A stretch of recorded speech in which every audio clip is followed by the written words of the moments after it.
Oh, hello, Shabazz. Welcome. That you're here. I was just looking through my book on mountain fun and danger in the early days and comparing it to some of the mementos that I had that I'd kept from all those years ago. I'd really love to share them with you. I don't know where to start. I don't know.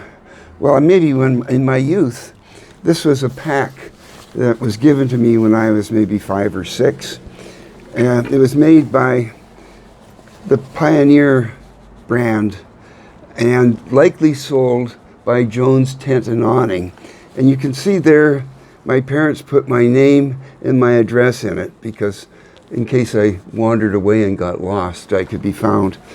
And Jones Tent and Awning was a very good old Vancouver firm, and they sold really good mountain equipment from the early days. For example, snowshoes that were made with wood on the outside and they had rawhide binding on the insides. It was a fine, fine old establishment, but the advent of modern fabrics and modern marketing marked the end of that firm in the 60s, I think it was. Now, much of our time, I guess, was spent up Mount Seymour in those days. And Dad and his friends were always building cabins. And he had a cabin. This was the key to the cabin. You can see it if I put it down, I think. You can see the old key.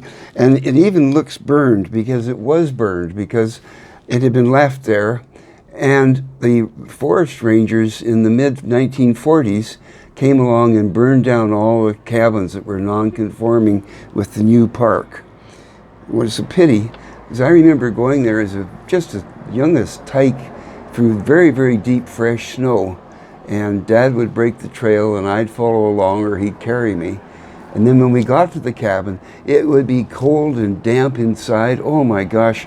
And we'd immediately, and dark. Because the snow blocked the windows. But he'd go immediately to the fire and make what we called whisker sticks, rather. And they were shaved off from yellow cedar up there. They shaved them back so they would ignite very easily. And then tossed them in a drum fire that was there. And it would only be a matter of moments and there'd be crackle, crackle, crackle. It was like gunshots. And soon after, the whole drum would be bright red, and the cabin would warm up in the greatest, so quickly. It was just maybe 8 by 12. It wasn't a big cabin, just small, but there was a loft for sleeping above, which we would go up there. It was very, very nice. And I remember going with Dad in the late 40s, I imagine it was. We hiked out to the cabin, and we got there, and we couldn't find it because it was gone. The forest rangers had burned down all the non-conforming cabins in the area. So that was the end of our cabin adventures. But we still were on Mount Seymour because the Alpine Club had an authentic and official cabin there, which was, about 30 by 60 feet logs and with wood shake cedar roof. And the Alpine Club of British Columbia sponsored this, and it was a remarkable place with sleeping upstairs. I think there was room for 30 women and 30 men, and then there was a kitchen downstairs on one side and like a living room on the other side. And it was a real center of activity, and we would go up there several weekends a month, and there were work bees to repair the roof or maybe damage done by bears. And getting there was quite an adventure in the early days. The road was narrow, and if you met someone coming down when you were driving up, you maybe either he had to back up or you had to back up. And then eventually you find a turning spot. So it was, that was, and then, of course, it didn't go right to the cabin. You parked and walked for half an hour or an hour before you reached the cabin. It was really a wilderness adventure. Alpine Cabin on Seymour was really a remarkable group endeavor, built by all the members of logs that were cut down and shingles that were made by splitting cedar. And it was a remarkable and large, much bigger than most, and as big as, say, average houses in Vancouver today. But it did take a lot of work to build it and maintain it, but the members were eager and they loved the mountains, and so they were there regularly, and they used it. They shared the kitchen, and everyone cleaned up their own kitchen. Alcohol wasn't allowed. Alcohol in the mountains didn't mix, and some members were a little bit disappointed about that, but it was firmly adhered to. There was no alcohol in the cabin, and it was centrally located. It's about at the spot where the parking lot is on Mount Seymour now. It was right in that area, and gee, I had some wonderful times there as a kid. I did my first skiing there at a place called Goldie Lake, which is just a little lake, a little pond off the end of the parking lot, and a bit of a hill. And I can remember going along on my skis with my mitts dangling. There was a string tying the mitts together. It ran across my shoulders, and I wasn't actually wearing the mitts, but my hands were red and my face was red, and I got to the top of Goldie Hill and I pushed off, and my gosh, I couldn't believe it. I was scared. It was really fun. I was going. And so that was my first encounter with skiing. There were bears around the cabin. In the spring, people had to be careful. I was up there once when one of the members was treed by a bear. He'd made the unfortunate mistake of coming between the mother and a cub, and the mother chased him right up a tree. But eventually, it was okay. Nothing was hurt, and he came down. But there were wild blueberries around there, and the bears would often eat the wild blueberries. That was in August that the blueberries came. It was a real center. Oh, and there were some lovely parties there. I remember one New Year's Eve party particularly. Someone had carried up there an old gramophone. It was about 2 by 2 and about 6 feet high, and it was a wind-up gramophone. And so we had that, and there was some dancing New Year's Eve, and charades were played. That was popular at that time, and it was a lovely night with just very light snow falling, and you could look out through the light of the windows and see the snowdrifts outside building. And at midnight, someone suggested that it was an old tradition of the mountain, or the cabin, that someone had to run around the cabin 3 times in bare feet in the snow for good luck. And I was inspired, and I thought, well, it should be my father. So I nominated Dad to run around, and I remember how pleased I was with myself that he would be running around the cabin in his bare feet. And then some traitor in the group suggested that for the luck to be complete, the son had to follow in his father's footsteps. So there I was, chasing Dad around. I can still recall running around 3 times, and the snowdrifts falling and the snow light and deep, and then sliding down into the door of the cabin with my cold feet. But that was just really good fun. Everyone had a wonderful time. It was just centered in an excellent spot, hard to get to, and when it was the end of things though for Dad, when the road was extended and made into a double-lane highway, and this huge parking lot was put up near almost within 100 yards of where the cabin was located. And the end was when people started arriving. And I was there with Dad one day, and a woman got out of a car, and she was wearing high-heel shoes, and I can still see her foot stepping into the snow and sinking down up to her ankle. But Dad thought, he said, my gosh, he said, he never swore, but he said, I never thought I'd see high-heel shoes up here. And so that was almost the last time that I can recall him being at the mountain. And shortly after, the Parks Board decided that the cabin had to be moved because there were too many people around there. So that was the end of the of the cabin experience. But it was a marvelous cabin, a lot of fun for several decades. Well, you know, I should say something about Dad. You know, I think, you know, seeing the high heels was such a shock to him, because for him, he was really something of an explorer and a real adventurer in the early days. Starting in the 1920s and the early 20s, he discovered the Coast Mountain Range and Mount Seymour and Grouse and Hollyburn, and he spent all of his time over there, and eventually he went into serious mountaineering, and they went up to the Whistler area and did some first ascents on some of the peaks up in that area, and looked over and could see peaks in the distance that he thought he should climb them as well.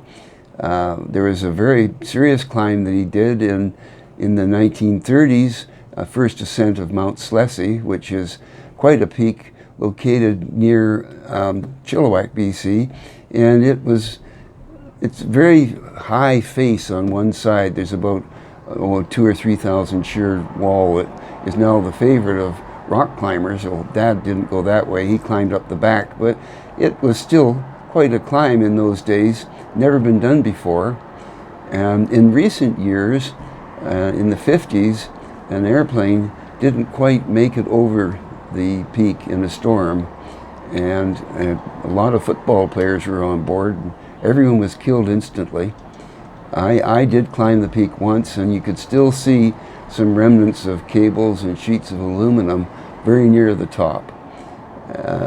It was, you know, but that's the sort of climbing that he was doing. I know when he went up there, they built a cairn on the top, and they put a little note inside that said, you know, on the first ascent on such and such a day, and we can't get down the way we came up, so we see another gully, we're going to go down that, and hopefully it'll take us off. Well, can you imagine, you're on a mountain that's never been climbed before, you can't go down the way you came up, so you're going down another route that has never been tried, and it could end and you've no idea where it's going. But anyhow, it did work, and they got off safely, and he climbed the mountain again, and he said when he returned to the cairn and they opened up the cairn and looked at his note, he said he thought it sounded a little bit melodramatic. But I've got a picture of him here. There's a small photo of him. That's give you an idea of what he looked like in his senior years. And he did a lot of quite serious mountain climbing and hiking, more of a bushwhacker. He liked bushwhacking. In fact, his pack sack was very much like this one, only several times larger. It was a big pack, you know, maybe 4 or 5 times bigger, but the same basic design. And in those days, many people had what they called racks, that backpacks that they put on first, and then the pack was tied onto it. And it was a little bit more comfortable if there were things bulging in the pack. But he didn't like that because there were sticks of wood that came up from the rack. And he did a lot of bushwhacking. And going through the bush, those legs on the end of the rack could catch in the branches. So he dispensed with that and put up with the slight extra discomfort. But he had been doing some quite serious mountaineering and very dangerous stuff. And then when I was born in 1939, he gave it all up. He gave up like serious mountain adventure and first ascents and things like that, and just reserved himself for things like cabin activity on Mount Seymour, where we had so much fun. You know, just more about Dad, I have a couple of things here that tell an awful lot about the man. And one, this is a tie clip. Well, you know, how could a tie clip tell a lot about a person? But this tie clip was given to Dad on his 6th birthday. And look how small it is. And when he was 97, living in supported care, he still occasionally had a tie on and was wearing his tie cap. So for sort of 90 years, you wore this to work every day with his suit and tie, and he never lost it. I think that's rather incredible. That says a lot about him and his continuity. And on the continuity, this is his Alpine Club pin. He was a member of the Alpine Club from the very earliest days, and I don't remember. It was maybe 70 or 80 years he was an actual member. This was the pin. 60 years was the highest pin that they had, but he was very proud of being a member for all those years. And I think he joined when the club was almost first founded. He must have been one of the original people. But that just shows you, and he loved bushwhacking. You know, he liked getting off the trail. It irritated him that people were only on sidewalks and roads and things like that as they are today. He enjoyed nothing more than being out and getting off the trail. He'd often say, oh, let's go bushwhacking, and just break off into the bush. And today's life has become so sort of soft in a way, relating to the way these fellows used to adventure in the old days. People's idea of an adventure now is to surf the TV while lying on your couch all night, and you don't know what you might discover. That's real adventure. Wow, I tell you, kind of scary stuff. Yeah, well, I guess I move right along, and things that are automatic to me, Shabazz, you may not recall or may not even know of. But when I talk about a cairn on top of the mountain, that's just a pile of rocks that's used like as a marker spot at C-A-I-R-N. And it's common to mark a high point of land. And the bushwhacking, that means you just go off into areas of the forest where there is no trail. And so the branches of the trees that are there, or the low brush or blueberries or whatever it might be, Devil's Club is really nasty because it has sharp spikes on it. And you push the branches back, and they whack you. Often when you let them go, they'll whack the person behind. And with Devil's Club, that can be nasty. I know Dad went on a hike once, or a climb rather, for a week or so, and they were going through valleys that had a lot of this Devil's Club in it. And it kept hitting their faces. And when they got home, it was a month or so before their faces cleared up from all the infection that they got from that Devil's Club bush. But to him, it was just really fun not to be on a trail that had been all organized. It was just safe and comfortable and not to be worried about. He liked adventure. He liked what's next. He liked the challenge of being able to express himself or think on the spot. That's what it was. The challenge of thinking on his spot, on his feet. And he enjoyed that. And even he was a member of a debating club. He liked to debate. That's another example of that aspect of his personality.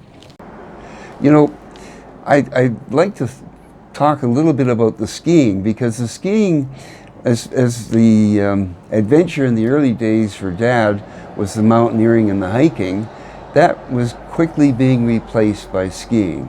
Everyone was starting to ski, or learning to ski, as I had my first little adventure on Goldie, on Seymour, but the Chalet Ski Company were sent in wooden skis, and people were picking up the idea of skiing.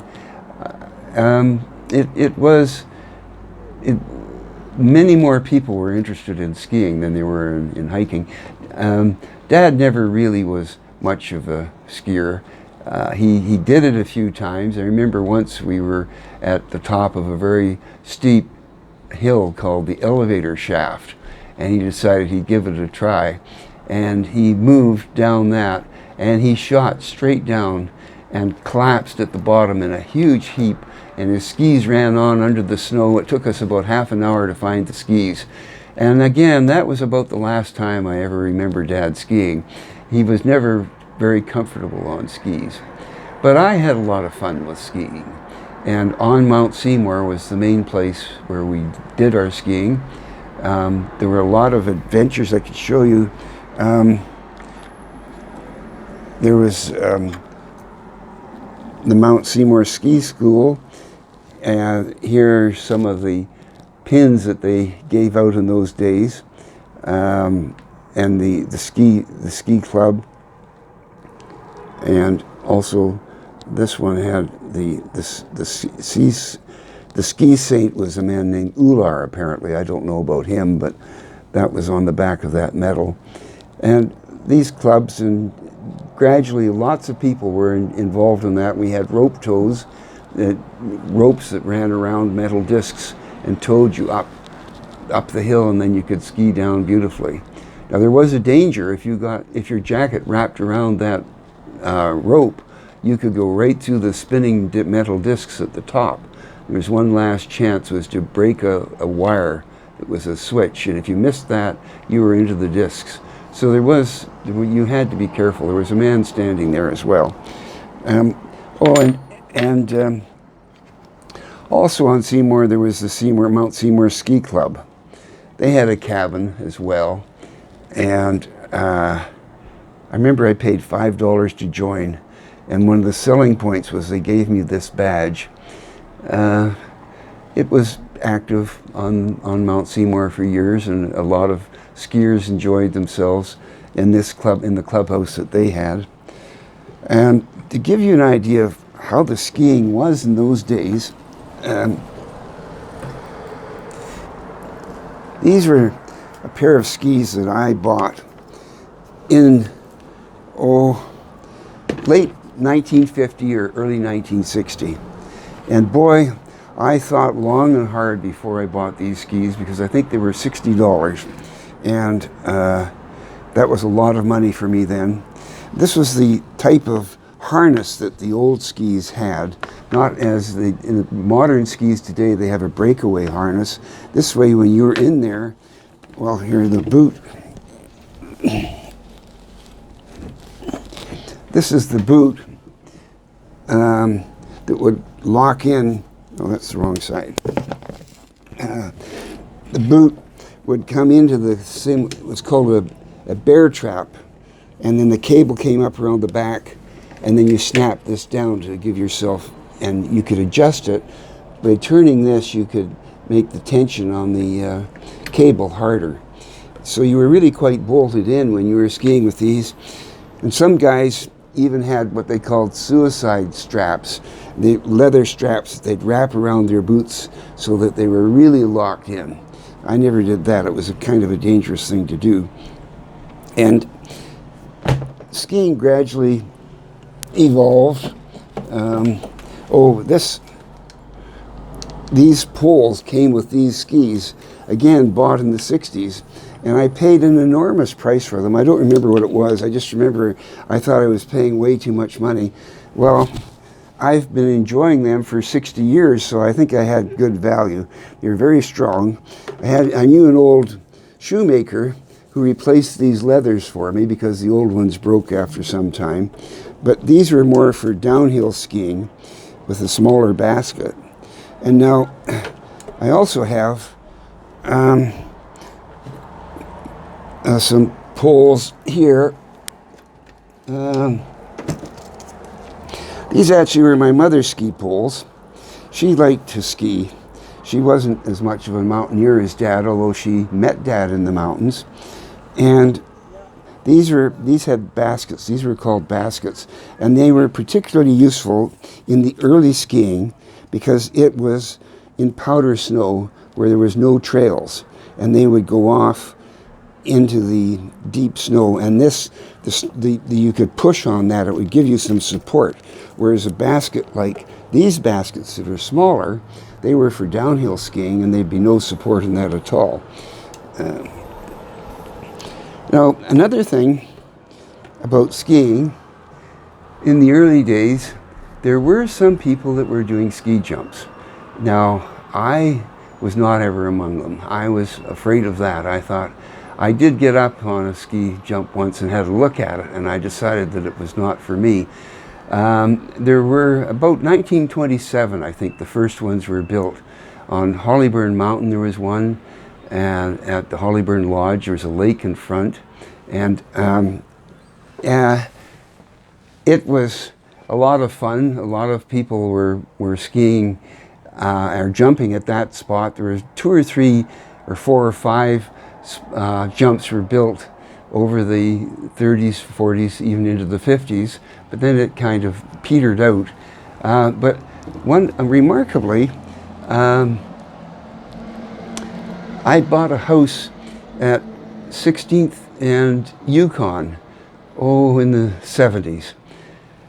And I was in the garage one day, and I looked up in the rafters, and be darned if I didn't see up there, you have to, these old jumpers.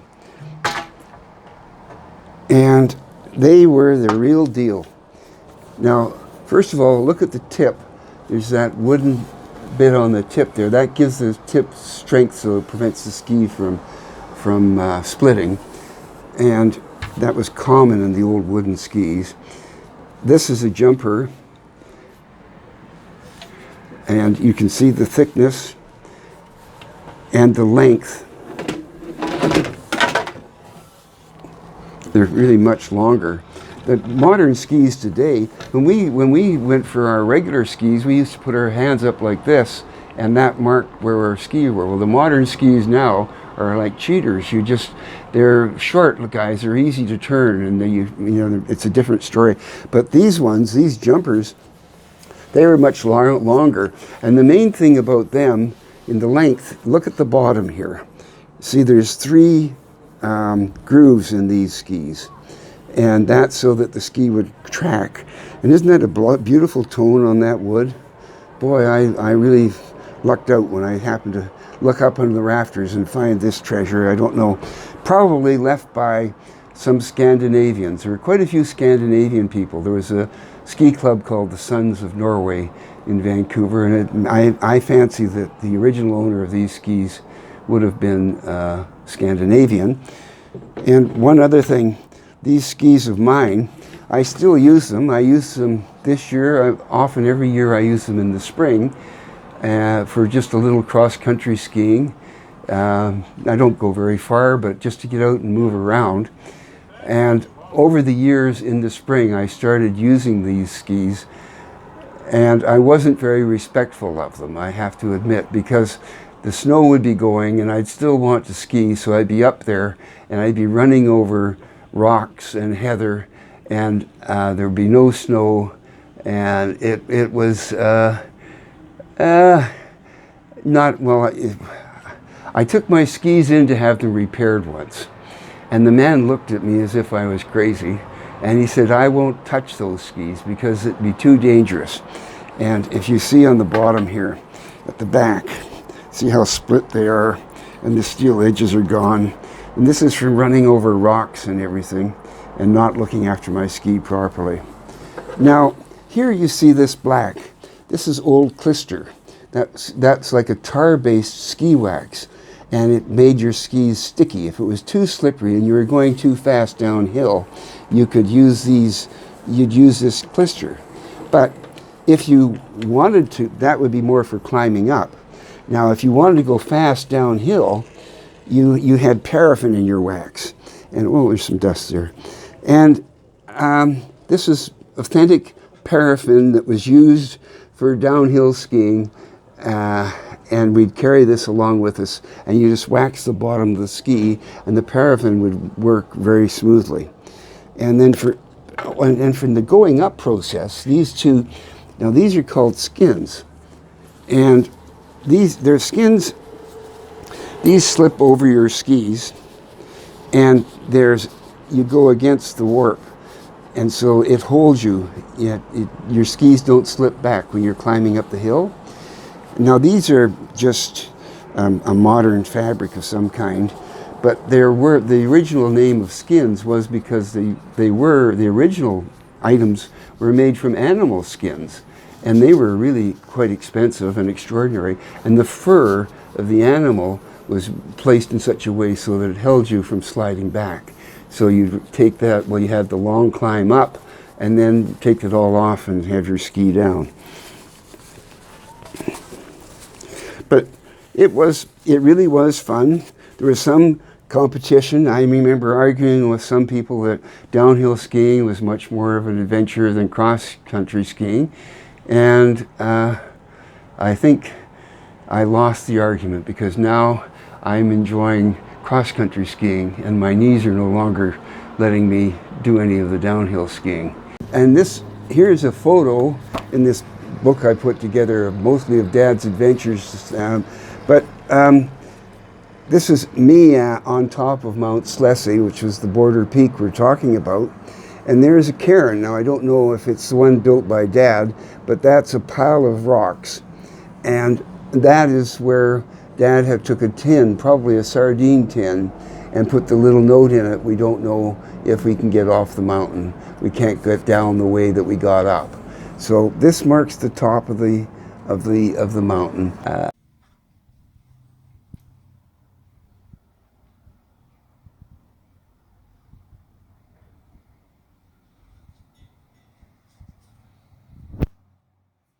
Oh, hello, Shabazz. Welcome. Pull up a chair. Good. Yes. Well, Shabazz, after meeting with you yesterday and speaking about mountains and all, I got back into my files and had a look for some old letters and papers and things. And one paper that doesn't relate exactly to the coastal range that we were speaking about, but it is part of the Vancouver mountaineering history, is this pamphlet, which was the program from March 11th, 1954, when Sir Edmund Hillary and his party were touring the world to tell everyone about their successful ascent of Mount Everest. And when they were in Vancouver, the party, Mr. Hillary was at one of the friends of my parents' home. He was billeted there. And a fellow named Dr. Charles Evans was billeted at my parents' home. And he was a very fine fellow. And he actually had been on Everest the day before Hillary, and he cut steps to within 100 yards of the top, but didn't feel it was safe to continue. So when Hillary went the next day, he had all the steps except the last little bit cut for him, so he had the energy, because oxygen deprivation at that level is a real concern. They had oxygen, but not that much, and it was a difficulty. Dr. Evans was a real mountaineer, as was Hillary, and he was the first person who climbed K2 in Pakistan in 1955. That's the second highest peak in the world. And when he was there, he sent me and Jekyll Fairley's son, John, letters from the third camp on Katanjunga, K2, telling us that the mountain had been climbed. He did so suffer, he said. He was a bit befuddled at that point from the loss of oxygen. Now, interestingly, he was a physician, and even so, in his late 50s or early 60s, he passed away from damage to his lungs from the oxygen deprivation that he had endured on both Everest and K2. So it was a very real situation. Mentioned in his letter, interesting, it predicted the problems that actually killed him later in life. But I digress. Basically, I was wanting to tell you actually more, since you're here, about the local mountains and our local scene. In this book that I wrote, that's largely about Dad's adventures, mountain fun and danger in the early days. And he had some extraordinary experiences on the local coastal mountains. They're not as spectacularly high, but they're very tough terrain to go through. And let me see, I'll give you an example. When they were up at Whistler, they could look across and see the Toba River inlet and the mountains around the Toba River. and they thought that they'd like to climb in that area. So they went up to the Toba Inlet, and there they were taken by canoe, and some Indians took them up the river as far as they could go until they hit a sandbar. And then they went in, and they were traveling for about a week and hiking around in there in that area. When they went in, crossing the river was no problem at all. But the sun had been very, very hot. And when they came back, they were faced with a raging torrent that the river had become. So they had no choice but to try and find an old tree, which they did. This is an old cedar that they dropped with an axe. They took turns cutting. It's very hard cutting an old dead cedar snag. They had to it takes a sharp axe and a strong arm to bring it down. But they cut it, and then they used it as a bridge to get over this river. Now, Dad didn't swim, so he was particularly nervous about going across this log, and everything was moving. And some of the fellows were injured. Their feet were so blistered that they couldn't carry their own packs. So they got across, and there was one fellow left on the other side that had to be rescued. And Dad said there wasn't enough money in the world for him to make a second trip. And they did go back and get this fellow and his pack. And moments later, within 5 or 10 minutes, the log turned and went down the stream. And it just gives you an idea of the kind of adventure that they faced going up the Toba River and climbed. They had several first ascents by Europeans in that area. And the Indians had, of course, explored quite a bit in there as well. And when Dad was standing on the sandbar and he heard the engine coming, he said he ate his last crust of bread. And the Indians, when they arrived, told him that the boat was on its last shear pin, and if it had broken, the boat would have just turned and gone down the river the way the log had, and they'd have been stuck there. Wow, what an amazing adventure! Oh, thank you. That's very nice. One of the poems, Explorers We, talk about an incident, and I was particularly touched by obviously the situation, but the way you wrote about it. Do you have some background information about that poem? Yes. Okay. That's a very interesting and sad story that Dad told me about two fellows who were climbing together all the time. They'd loved hiking. It was their whole lives to go hiking. And on one occasion, when they reached the peak, one of them went up on the very, very top of the tip of the mountain and was standing, while the other was just a little below. And suddenly, the rock just broke away under the feet of the fellow who was standing on the top of the mountain. And he disappeared down and landed about, maybe 100 feet down on a rock ledge. And his companion, who actually was his brother, scurried down to him, and the injured fellow begged that he be rolled off the ledge because he could never climb again. And I don't know exactly what happened at that point, but there was also a very famous poem written by Earl Birney called David, and it describes a similar type of situation, and that story of David occurred about the same time that Dad's story did.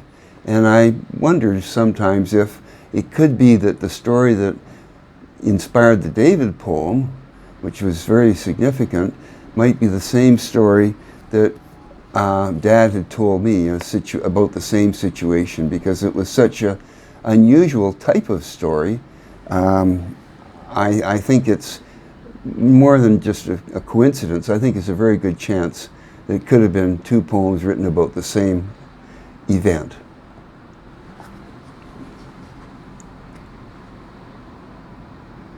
Well, there certainly was danger, but there was fun and amusement too in the mountains. One time Dad was hiking a long time through the backwoods, and he came to an old cabin. And at the gate of the cabin there was an elderly lady standing, and she was she was not exactly pretty. She had a beauty spot on her chin with hair growing out of it, and her lips were cracked badly.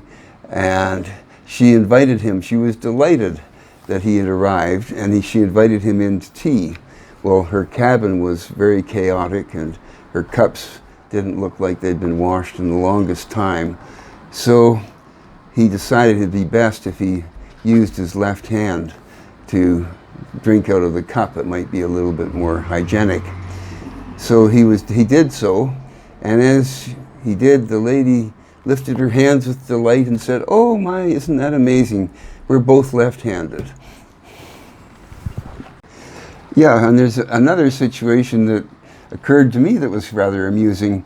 I was up in the Black Tusk Meadows and coming down after camping for a few days up there with a big pack, and I was about halfway down. I came upon an elderly couple that were both overweight, and they could go no further, and they had a dog who was also similarly exhausted, and he was lying on the trail with dust covering his tongue, and he was just done. He couldn't go any further, and they were absolutely stuck because they could barely function themselves, and the dog couldn't move. So I took the dog up on my shoulders and above my pack and set him up there and ran down the mountain, propelled with all this weight. And it's a smooth trail, so it's an easy go that way, but it was quite a heavy load, and I was moving at speed. And so just as I was approaching the parking lot, I set the dog down so that he could have an opportunity to leave the trail in dignity. But oh no, he was still exhausted, and his tongue fell out, and the dust was on his tongue again. So I picked him up and carried him the last few yards to the parking lot. Well, there I set him down, and once his feet hit the blacktop, he jumped and ran and came back and forward and jumped up and down, and he was all over the place looking at the cars. And you know, at that moment, I think I realized that that dog was smarter than me. And a few minutes later, a little more than that, about 15 or 20 minutes later, his masters arrived, and he was similarly excited. So I realized that I'd rather been taken advantage of in this situation. And it was several weeks before my knees recovered because there was a lot of stress on them from going downhill carrying all that weight. But I often thought that that was one of the cleverest dogs that I've ever met. Now, another thing that I like about the book, particularly enjoy every time I hold it, is the cover.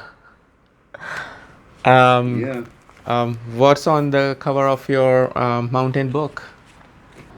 That picture was taken from the Black Tusk Meadows, and it's of Garibaldi Lake and the surrounding mountains. It's one of my absolute favorite spots. I think this is a particularly nice photo.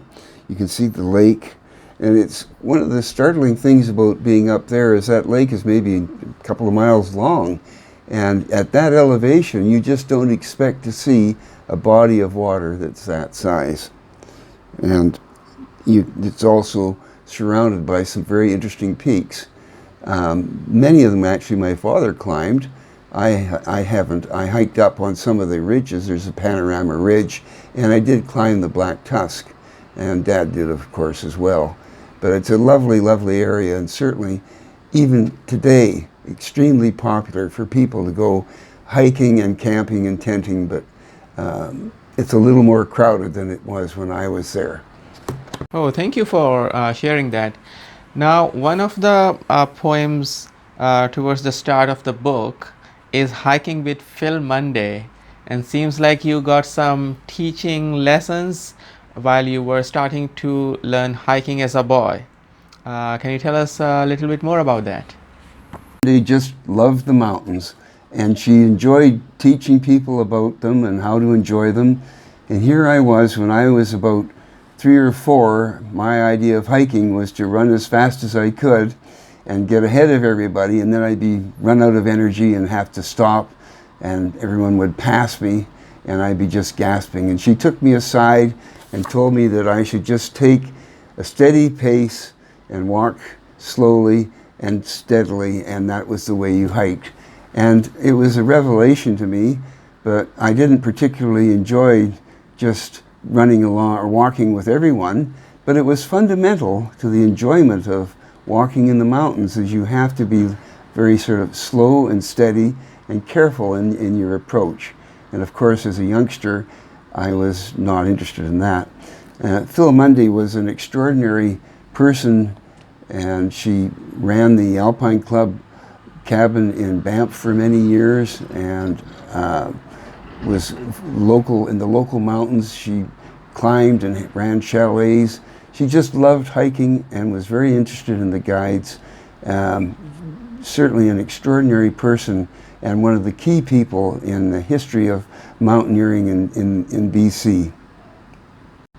Yes, Phil exemplified the tremendous love and enthusiasm for the mountaineering and the importance that it was in her life. And in my exploration of my notes that I'd kept that I'd found from over the years, here's one that I think sort of sums up that type of enthusiasm that many of the early climbers and hikers and mountaineers felt about themselves.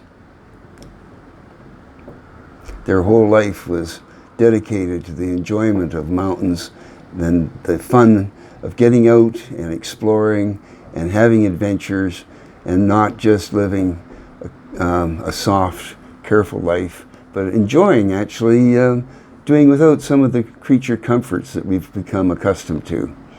They had fun.